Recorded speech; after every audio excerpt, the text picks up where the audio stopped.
শুরুতেই বাসন্তীর ছবি রাখবো আপনাদের সামনে, কারণ গতকাল যে উত্তপ্ত পরিস্থিতি তৈরি হয়েছিল বাসন্তীতে, একেবারে যে অভিযোগ সামনে এসেছিল পুলিশের বিরুদ্ধে বাধা দেওয়া হয় বিজেপির প্রচারে, রাস্তা অবরোধ থাকায় পুলিশের বিরুদ্ধে বাধা দেওয়ার অভিযোগ সামনে আসে। ঠিক কি ঘটেছিল গতকাল একবার দেখাবো আপনাদের।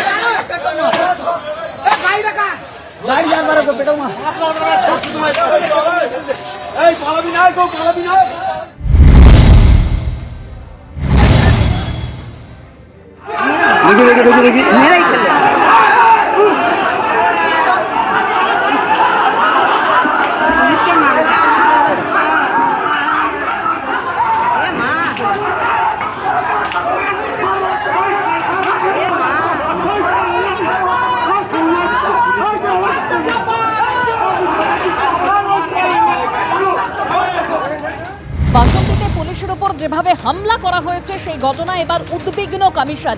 রাজ্যের সমস্ত এসপি ও পুলিশ কমিশনারদের জরুরি নির্দেশ জারি।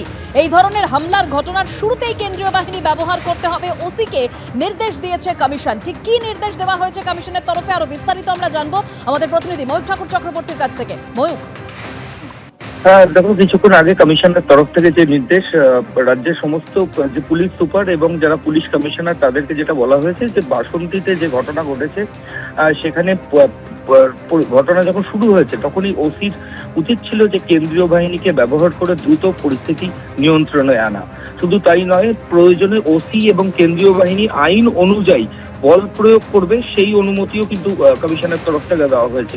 অর্থাৎ একাধিক পুলিশ কর্মী ইনজিওর্ড রয়েছে, যার মধ্যে সাব ইন্সপেক্টর রয়েছে, কনস্টেবল রয়েছে, প্রচুর অফিসার রয়েছে যাদেরকে বেধড়কভাবে বেপরোয়া রাস্তাতে ফেলে মারধর করা হয়েছে, এমনকি পুলিশের লাঠি কেড়ে নিয়ে খোদ পুলিশকেই মারধর করা হয়েছে। এরকম ছবিও বারুইপুর পুলিশ ডিস্ট্রিক্টে দেখতে পাওয়া গেছে। ঘটনার পর পুলিশ আধিকারিকরা বেশ কয়েকজনকে গ্রেফতার করেছেন ঠিকই, কিন্তু কমিশনের তরফ থেকে স্পষ্ট নির্দেশ যে পুলিশকে এইভাবে মার খাওয়া বা আক্রান্ত হওয়া সেটা কোনোভাবেই বরদাস্ত করা হবে না। বাসন্তী থানার অধীনে পুলিশ কর্মীরা কিভাবে আক্রান্ত হলেন তা নিয়ে বিস্তারিত তদন্তের নির্দেশ দেওয়া হয়েছে কমিশনের তরফে।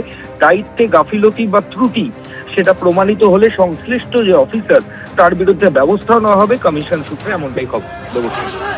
ধন্যবাদ ময়ূক।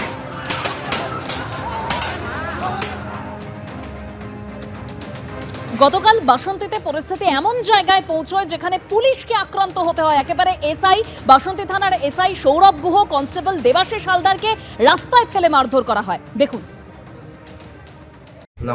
বাইক ভাঙচুর করছে, ঠেকাতে গেলাম, হঠাৎ দেখি পেছন দিক থেকে বাসের বাড়ি মারা, পরে গেলাম উঠতে পারিনি, ইট দিয়ে ছুঁড়ে মারলো, তারপর লোহার মতো কিছু একটা মনে হলো, কি দিয়ে মারলো বুঝতে পারলাম না, কিন্তু ওদের কাছে আর্মস ছিল।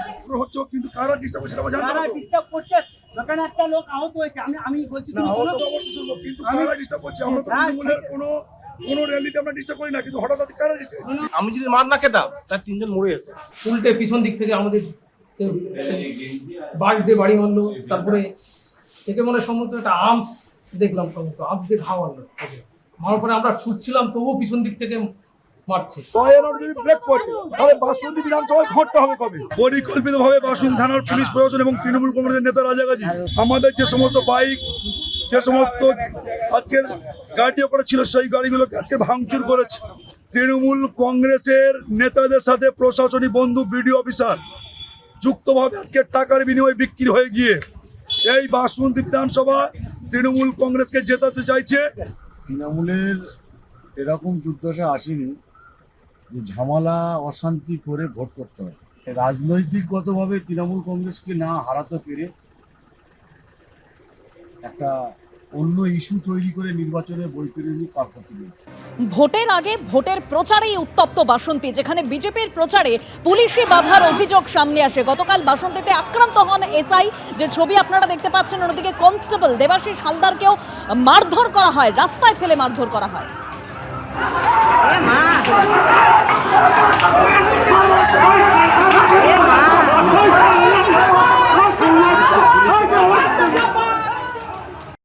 কমিশনের উদ্বেগের যথেষ্ট কারণ আছে, কারণ স্থানীয় প্রশাসন যদি নিরপেক্ষভাবে কাজ না করেন তাহলে অবাধ এবং সুষ্ঠু নির্বাচন করা সম্ভব না। যে স্থানীয় থানার যে পুলিশের লোকেরা আছে তাদের কাছে যে বল আছে তার দ্বারা যদি তারা যারা গুন্ডা বদমাইশি করছে তাদের শায়েস্ত করতে পারে তো ভালো, যদি না পারেন কেন্দ্রীয় বাহিনী যখন আছেন তাদের ব্যবহার করতে পারেন। তো কেন্দ্রীয় বাহিনীরও ব্যবহার করছেন না, নিজেরা সামলাতে পারছেন না, অন্তত লোকে দেখছে, তো এটা তো ব্যর্থতা। গতকাল বাসন্তীর ঘটনায় বিজেপির কি প্রতিক্রিয়া শুনুন। পুলিশের কি অবস্থা, ফেলে পেটাচ্ছে দুষ্কৃতীরা, পুলিশ দৌড়ে পালাচ্ছে, মার খাচ্ছে, আমরা নিজেরাও দেখেছি, আপনারাও দেখিয়েছেন। একটা থানা সাব ইন্সপেক্টর লেভেলের লোক যদি এরম ভাবে মার খান তাহলে বাকিদের কি মানসিক জোর আর থাকবে? এটাকে কড়া হাতে দমন করতে হবে। নির্বাচন ঘোষণা হয়ে গেছে, নির্বাচনী প্রক্রিয়াকরণ চলছে, তার মধ্যখানে এসব জিনিস যদি চলতে থাকে তাহলে যারা করছে তারা যে কোনো দলের হোক, মতের হোক, কিংবা যে কোনো সম্প্রদায়েরই হোক না কেন, সোজাসুজি গ্রেপ্তার করা উচিত এবং আইনত ব্যবস্থা নেওয়া উচিত। বাসন্তীতে পুলিশ আক্রান্ত আর এই ঘটনায় উদ্বিগ্ন কমিশন। বিজেপির অভিযোগ আপনাদের সামনে তুলে ধরলাম, আর এবার তৃণমূল কি বলছে শুনুন। নির্বাচন এলেই কোনো রাজনৈতিক ঘটনা, যে কোনো একটা ঘটনা নিজেরা ঘটিয়ে সেটার মধ্যে রাজনৈতিক রং দেওয়া, এটা প্রত্যেক নির্বাচনের আগে বিজেপি করে। 2017 থেকে আমরা সাউথ ইন্ডিয়া সিনেমার কার্তিক সিংকে ধুলাগড়ের অশান্তির চিত্র বলে দেখানো থেকে শুরু করে আমরা পরপর বহু ঘটনা দেখেছি, বাংলাদেশের ছবিকে এখানকার দেখানো ইত্যাদি ইত্যাদি। প্রশাসনের তরফ থেকে প্রশাসন তার মতো করে অ্যাকশন নেবে, প্রশাসনের দায়িত্বটা খুঁজে বার করা কারাই কাজ করেছে। আর অবরোধ যখন চলছিল সেই অবরোধের দিকে বিজেপি অগ্রসর, বিজেপির মিছিল হচ্ছিল কেন? পুলিশ প্রশাসনের তরফ থেকে যখন বলা হলো যে সামনে একটা অবরোধ চলছে সেখানে আপনারা এগোবেন না, সেখানে ইচ্ছাকৃতভাবে এগোতে চাওয়া মানে কি অশান্তিকে বাড়ানোর চেষ্টা করা নয়? স্টেবল বাংলা, শান্তিপূর্ণ বাংলাকে অশান্ত করার জন্য অলরেডি নির্বাচন কমিশন চতুর্দিকের যত যা পুলিশ আধিকারিক যা আছে সবাইকে বদলেছে, আর সেটার সুযোগ নিয়ে আনস্টেবল করার জন্য ভারতীয় জনতা পার্টিও কোনো কসুর রাখছে না। বাংলা কিন্তু এসব পছন্দ করে না। বাবা সাধন পাণ্ডের কেন্দ্রে তাকে প্রার্থী করেছে তৃণমূল। এবার পালা নিজেকে প্রমাণ করার, তাই রয়েছে বাড়তি চাপ, চাই বাড়তি পাওয়ার, দিনরাত ছুটে বেড়ানোর শক্তি। মানিকতলার তৃণমূল প্রার্থী শ্রেয়া পাণ্ডের পাতে থাকছে কি? পিওরলি, যেরকম বলে পিওরলি শাকাহারি, পিওরলি নন ভেজিটেরিয়ান। ভেজিটেরিয়ানের বেশি ছোঁয়াছুঁই আমি খাই না, ডাইরেক্ট চিকেন খাই, ভাত খাই। প্রতিদিন ঘুম থেকে উঠে 1 কাপ কফি খান তৃণমূল প্রার্থী, আর তারপর সারাদিন কি খান? শ্রেয়া বলছেন নেই কোনো বাধা ধরা মেনু, যেদিন যা পান তাই খেয়ে পেট ভরান। শরীরের নাম মহাশয়, যেটাই শোয়াবে সেটাই শয়। আমার যেখানে যেখানে প্রচার করছি সেখান থেকে আমার বাড়ি 10 মিনিট। আমি যেখানে আছি আমার মা খবর নিচ্ছে, বাইকে করে ছেলে আসছে, টুকটাক টুকটাক করে যা দিচ্ছে, খাবার দিকে তাকাবার আমার এখন সময় নেই। তো বাড়ি থেকে যেখানে পাচ্ছে চিকেন খাচ্ছি, ভাত খাচ্ছি, গাড়িতে প্লেট রাখা আছে, গাড়ি বন্ধ হচ্ছে, আমি সবার সামনে এইভাবেই খেতাম। পছন্দের খাবার চিকেন ভাত হলেও শনিবার দুপুরে প্রার্থীর পাতে ছিল কচুরি আর লস্যি। যেখানে বসে আছি 31 নম্বর ওয়ার্ডে, এখানে সবাই সকালবেলা এই ক্লাব কচুরি আর আলু খায় আর লস্যি খায়। ছোটবেলা থেকে আমি এটাই খাই এখানে। পুষ্টিবিদরা বলছেন ভাতে থাকে প্রচুর পরিমাণে কার্বোহাইড্রেট, থাকে প্রোটিন, ভিটামিন ও খনিজ। মুরগির মাংসে থাকে প্রোটিন, ভিটামিন ও ক্যালসিয়াম। তা থেকেই দিনভর শক্তি পান শ্রেয়া। সামনেই ভোট, থাকতে হবে চাঙ্গা, তাই বুঝে শুনে পেট পুজো, কারণ চাঙ্গা থাকার সঙ্গে সুস্থ থাকাটাও চ্যালেঞ্জ। অনির্বাণ বিশ্বাস, এবিপি আনন্দ, কলকাতা।